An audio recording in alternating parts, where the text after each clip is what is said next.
Kepada Tuan dan Puan, para anggota DPR yang terhormat, apa kabar hari ini? Sepertinya tak sebaik biasanya. Sama, di sini pun begitu. Kita semua memang sedang diuji. Hidup memang tak selalu baik, kan?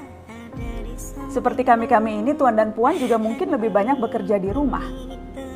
Kalau lihat siaran sidang atau rapat terbuka di gedung DPR sekarang sih kelihatannya banyak kursi yang kosong. Tapi biasanya juga kosong kan ya? Tuan dan Puan anggota DPR yang terhormat. Saya perhatikan parlemen-parlemen negara lain fokus melawan corona. Tapi rasa-rasanya isu-isu yang keluar dari Senayan belakangan kok kebanyakan tidak terkait corona ya? Kami malah membaca DPR bersemangat membahas isu-isu lain. Contohnya, rancangan undang-undang cipta kerja yang banyak ditolak karena dinilai mementingkan kepentingan investor di atas kebutuhan pekerja. Presiden Jokowi pekan lalu sempat menyatakan pemerintah dan DPR menunda pembahasan salah satu klaster di rancangan undang-undang itu, klaster ketenagakerjaan. Ini untuk memberi kesempatan mendalami substansi dan mendapat masukan dari banyak pihak. Berpegang pada alasan itu, maka sudah seharusnya klaster lain dalam RUU Cipta Kerja pun perlu ditinjau ulang. Karena yang lain juga bukan tanpa masalah, terutama dari perspektif lingkungan dan keadilan gender. Tidak cukup hanya menunda pembahasan satu klaster saja. Ada juga RUU lain yang masih nekat mau dibahas. Ada RUU KUHP yang tahun lalu diserbu unjuk rasa. Lalu RUU pemasyarakatan. Ada koruptor yang sudah ngebet pengen bebas kah? Apa kabar Pak Yasona? Terus terang saja, membahas undang-undang yang menyangkut hajat hidup orang banyak di masa seperti sekarang ini terlalu mengundang curiga. Gara-gara pandemi yang pada jatuh cinta saja berani menunda nikah loh. Ini kok DPR buru-buru banget kayak lagi kejar setoran? Tidak ada undang-undang yang tidak penting, semua penting. Justru karena undang-undang itu penting, aneh jika pembahasannya diseriusi di waktu seperti sekarang. Saat dimana perhatian dan konsentrasi kita sedang terkuras bertahan hidup di tengah wabah.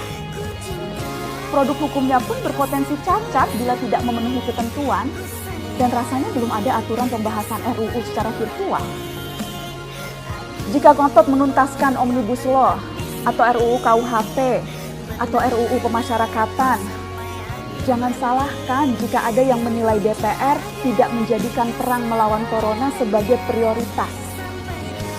Saya percaya setiap tindakan dan keputusan di masa krisis mencerminkan skala prioritas. Atau memang inikah prioritas wakil-wakil rakyat kami saat ini? Bikin ribut juga jelas tak seharusnya jadi prioritas. Satgas COVID-19 DPR kemarin dikabarkan mengimpor jamu ilegal dari Tiongkok secara besar-besaran untuk pasien positif virus corona. Satgas kemudian membantah itu, katanya ini diproduksi di Jakarta dan merupakan sumbangan Wakil Ketua DPR RI Sufmi Dasko yang akan dibagikan gratis ke berbagai rumah sakit. Kemudian dikabarkan juga jamunya mengandung bahan berbahaya dan belum terbukti klinis. Satgas lagi-lagi membantah, katanya sedang proses mendapatkan izin edar di Badan Pengawasan Obat dan Makanan. Sedang itu berarti belum kan ya? Tuan dan Puan yang terhormat, niat baik pun perlu proses yang baik. Proses yang semrawut hanya akan disusul polemik. Sementara sekarang kita sedang banyak-banyaknya menaruh harapan kepada negara. Tindak tanduk DPR salah benarnya akan selalu dilihat. Makanya sempat ramai juga warganet mengkritik Satgas COVID-19 DPR RI yang berfoto mengenakan APD saat hendak berkunjung ke rumah sakit darurat Wisma Atlet menyerahkan sumbangan DPR. Ini dinilai melukai hati masyarakat.